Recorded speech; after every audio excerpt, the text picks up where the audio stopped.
Saat ini lagi rame pergantian menteri juga kayaknya harus diganti juga kurikulum. Banyak yang menyayangkan kurikulum Merdeka ini belum cocok diterapkan di Indonesia. Nah, kita akan membahas terkait dengan apakah kurikulum itu wajib diganti dan apakah setiap 5 tahun ataupun setiap pergantian menteri itu wajib ganti kurikulum. Simak video ini selengkap.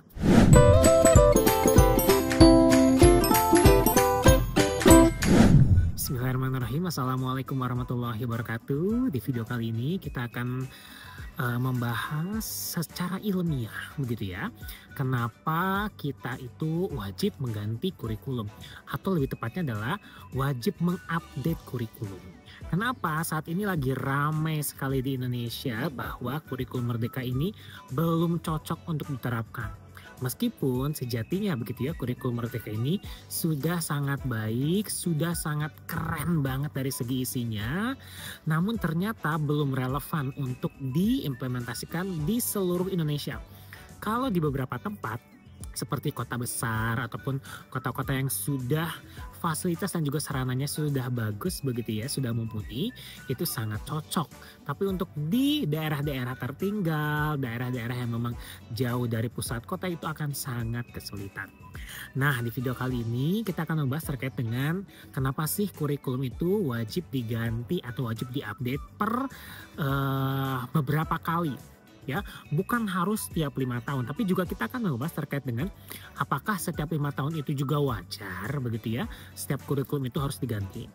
Jadi atau bahasa lainnya adalah diupdate seperti iOS ataupun seperti operating system yang ada di Android ataupun di iPhone, itu kan setiap tahunnya selalu diupdate. Ya, ada OS 0.1, 0.2, 0.3. Nah, apakah kurikulum juga wajib diupdate seperti itu atau secara defaulting itu harus diganti, gitu ya? Kita juga akan bahas beberapa sumber jurnal ilmiah yang akan mendukung hal tersebut.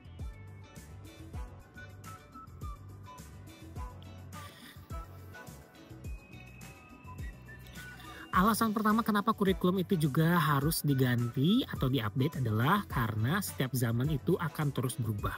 Apalagi per 5 tahun, per 10 tahun itu zaman cepat sekali berubah begitu ya. Bahkan sekarang itu dialektik teknologi itu berarti sekarang hampir bahkan setiap 1 detik itu teknologi itu akan terus berubah dan akan menjadi berbeda gitu ya setiap detiknya. Nah, sekarang makanya dengan adanya perubahan zaman tersebut juga kurikulum harus diupdate agar mengikuti nih permasalahan saat ini itu apa, terus bagaimana cara menyelesaikannya sehingga tim kurikulum di tingkat nasional itu sangat-sangat harus update dengan zaman saat ini. Mungkin apalagi setelah COVID kemarin ya, kurikulum harus bisa memprovide bagaimana sistem pendidikan online ataupun jarak jauh ketika ada force major seperti kemarin itu pandemi atau bahkan ada force major lainnya. Kedua yaitu adalah peningkatan kualitas pendidikan. Jadi kalau kita ingin kualitas pendidikan kita itu menjadi lebih baik lagi ternyata itu harus diubah ataupun diupdate kurikulumnya. Di negara-negara besar pun kurikulum itu hampir selalu diupdate setiap tahun. Bukan menunggu 5 tahun atau bukan menunggu ganti menteri. Tapi ketika kurikulum itu memang perlu untuk dirubah, langsung dirubah gitu ya. Walaupun tidak secara keseluruhan dirubah. Pasti diupdate di beberapa aspek, diupdate di beberapa poin yang nantinya akan sangat memberikan keuntungan bagi seluruh pengelola pendidikan dan juga orang-orang yang terlibat di pendidikan. Ketiga yaitu menjawab masalah yang ada. Masalah tahun 2024 dengan masalah tahun 2025 itu akan berbeda. Masalah tahun 2025 dengan masalah tahun 2030 juga akan berbeda. Sehingga setiap periode tahun tersebut memang harus diupdate. Saya sangat setuju sekali kalau misalnya per 5 tahun ini punya update. Bukan harus mengganti kurikulum secara keseluruhan. Karena itu harus mulai lagi dari awal gitu ya. Observe lagi dari awal gitu ya. Mencari tahu lagi dari awal semuanya. Nah, saran saya memang dia harus ketika ada masalah yang ada, cari solusinya lalu terapkan dalam kurikulum. Sehingga nantinya setiap masalah yang ada itu kita tidak kaget karena kita sudah siap mengantisipasinya. Dan kurikulum pastinya akan terus diupdate bukan hanya per periode tapi per tahun atau bahkan bisa per 6 bulan sesuai dengan masalah yang dihadapi. Keempat yaitu mengintegrasikan kemajuan teknologi. Teknologi semakin canggih dari hari ke hari, dari detik ke detik begitu ya, seperti yang saya sampaikan tadi, sehingga kita harus bisa mengintegrasikan hal tersebut. Jangan sampai kita ketinggalan zaman begitu ya. Dan di Indonesia sendiri karena banyak sekali daerah yang memang berbeda fasilitasnya, kita harus bisa memberikan keadilan di situ. Bukan berarti setiap teknologi yang ada yang paling terbaik itu langsung diberikan ke daerah tertinggal, bukan. Tapi sesuaikan dengan kemampuan mereka. Mungkin di daerah tertinggal itu ataupun beberapa daerah mungkin cocoknya adalah teknologi ini. Untuk yang pusat kota cocoknya teknologi seperti ini. Jadi mereka punya yang namanya teknologi yang akan mereka nanti pelajari sesuai dengan kemampuan dari masing-masing daerah tersebut. Pertanyaannya, apakah 5 tahun itu cocok untuk mengganti kurikulum? Jadi apakah setiap setiap dari pergantian menteri itu harus ganti kurikulum? Kalau memang diharuskan, butuh, silahkan ganti. Tapi kalau harus diganti hanya karena personal things begitu ya, karena saya sekarang menjabat dan saya mau ganti kurikulum, itu kurang cocok. Karena pergantian atau pengupdatean kurikulum harus berdasarkan sesuai dengan masalah yang ada, sesuai dengan apa yang sedang dihadapi oleh Indonesia dan juga Kementerian Pendidikan dan juga dunia pendidikan dalam skala besarnya.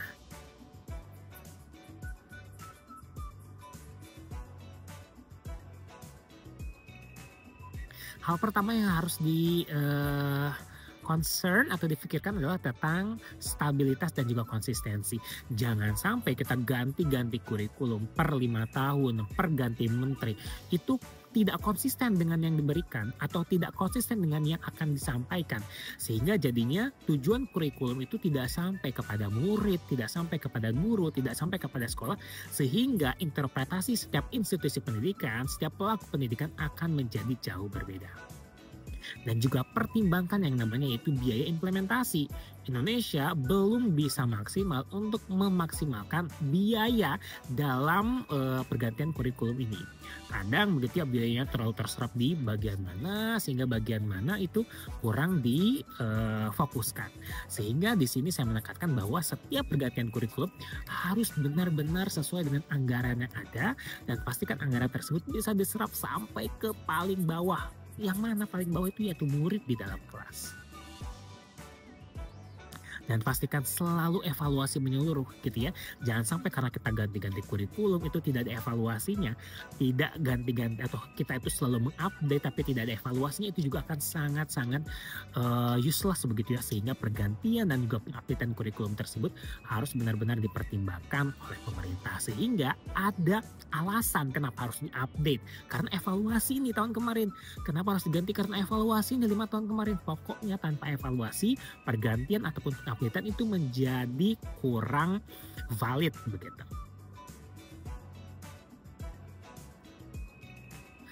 Nah, beberapa dari bukti ilmiah yang akan saya berikan adalah kepada kalian. Ada 3 bukti ilmiah yang sudah saya dapatkan. Kenapa kurikulum itu bisa diubah ataupun bisa diupdate. Pertama yaitu ada penelitian dari Fulan di tahun 2012 berjudul Curriculum Change and Development in Education, Implications and Outcomes. Dan ini menjelaskan bahwa perubahan kurikulum itu harus direncanakan secara menyeluruh dengan melibatkan semua pemangku kepentingan, termasuk guru, siswa, dan juga masyarakat. Nah, Fulan juga menyoroti bahwa keberhasilan reformasi kurikulum bergantung pada pemahaman konteks lokal, pelatihan guru yang efektif, dan evaluasi berkelanjutan terhadap implementasinya. Lalu yang kedua yaitu the role of curriculum reform in improving educational outcomes. Ini ditulis oleh Haris tahun 2020. Berarti tidak terlalu lama, ini masih valid ya, atau masih relevan dengan zaman sekarang. Yaitu menyoroti berbagai contoh kasus dari negara-negara yang berhasil meningkatkan hasil pendidikan melalui reformasi kurikulum. Dan Haris menemukan bahwa perubahan kurikulum yang relevan dengan kebutuhan ini atau kebutuhan pasar kerja dan juga yang terintegrasi dengan teknologi modern memiliki dampak positif yang signifikan terhadap keterampilan siswa. Terakhir yaitu ketiga, Balancing Stability and Change in Curriculum Design. Di tahun 2018 ditulis oleh Tyler. Artikel ini membahas bagaimana menjaga keseimbangan antara perubahan kurikulum dan juga stabilitas oleh sistem pendidikan. Tyler berargumen bahwa perubahan yang terlalu sering dapat menyebabkan kebingungan di kalangan guru dan juga siswa.